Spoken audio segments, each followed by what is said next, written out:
sommes très heureux, et mais aussi très légitimes, pour accueillir une telle exposition sur l'été polaire. Vous savez, les navigateurs ont quitté La Rochelle depuis très longtemps pour aller naviguer, et notamment quand on allait pêcher la morue au large de Terre-Neuve, eh bien, on était très proche de la zone polaire arctique. Et puis, plus récemment, des navigateurs comme l'équipe de Damien, Gérard Janisson et Jérôme Poncet, ont été naviguer tant en Arctique qu'en Antarctique. Et puis Isabelle Autissier nous a ramené ces témoignages directs. Alors les Rochelais ont eu accès ainsi à des témoignages de première main, leur indiquant oui, le changement climatique, ça existe, et les pôles en sont une preuve absolue.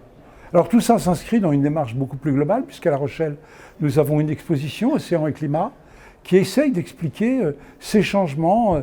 Et puis nous avons subi Xynthia. Xynthia, c'est à un moment donné un raz-de-marée qui envahit un quart de la ville de La Rochelle.